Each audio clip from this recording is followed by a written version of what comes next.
Welcome to the deep dive. Today, we're really getting into something fundamental: habits, how we build them, how we break them. Yeah, it's a big one. So many people want to make changes but struggle with making them stick. Exactly. And you asked us to look into the science here, and we found some really powerful stuff, especially in atomic habits. Right. So our mission today is, well, to unpack the real power behind those tiny everyday actions. We want to give you a clear way to build good habits and maybe, finally, ditch the bad ones. It often comes down to things we don't even consciously notice, these sort of subtle forces. Yeah. The idea of aggregation of marginal gains is fascinating here. Marginal gains. That sounds small. It is. It's not about aiming for some huge overnight change. It's more like, well, looking really closely for just a tiny bit of improvement, like 1% in everything you do. Okay, 1% sounds manageable, but does it really add up? I know the British cycling team is often used as an example here. Oh, absolutely. They took this idea and just ran with it. It wasn't one big thing. Right. What sort of things did they actually do? Well, they optimized pretty much everything you could think of. Little things, like redesigning the bike seats for better comfort and power, Okay. using heated over shorts so muscles stayed at the ideal temperature, testing different fabrics in wind tunnels, Wow. even finding the absolute best pillow and mattress for each athlete to maximize sleep quality. That level of detail is kind of amazing. It is, and individually, yeah, each tweak seems tiny, maybe negligible, Yeah. but you put them all together. And the results were huge, right? From a pretty average to winning Olympic gold. Exactly. That's the power of accumulation, which ties straight into the compounding effect of habits. Ah, like compound interest, but for self-improvement. Precisely. Those small, consistent habits, day after day, they don't just add up, they multiply. The growth curve starts slow, but over months and years, the results can be massive. But that works both ways, doesn't it? It absolutely does. Those little 1% errors, the small bad habits, maybe skipping a workout here, eating poorly there, they seem insignificant in the moment, but they compound too, potentially leading to some pretty toxic results down the line. Which I think leads us to something everyone experiences.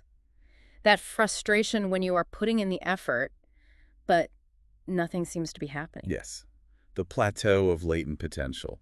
It's incredibly common. We've all been there, right? You start learning guitar, practice every day, but for weeks, it just feels like noise. You feel like giving up. That feeling is the plateau. Mm-hmm. Think of it like trying to melt an ice cube. You raise the temperature degree by degree, 25, 26, 27. Nothing happens. Nothing visible happens. Until you hit 32 degrees, the critical threshold. Then suddenly, change happens fast. Okay, so the work wasn't wasted before that point. Not at all. That's the key. It's being stored.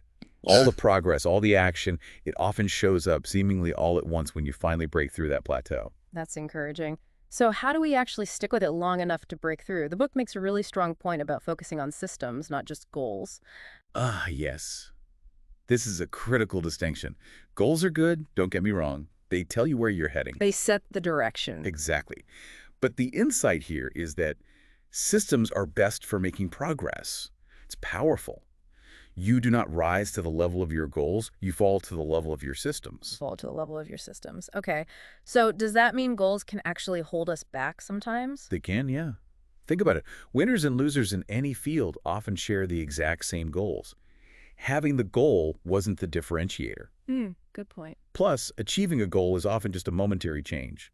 If you run a marathon but then stop running, the system wasn't changed. Right, you revert back. Goals can also tie your happiness to achieving that one thing, delaying satisfaction. And what happens after you achieve it? Sometimes motivation just vanishes. So what's the alternative? Goalless thinking. That sounds a bit strange. It does initially. But it's not about having zero ambition.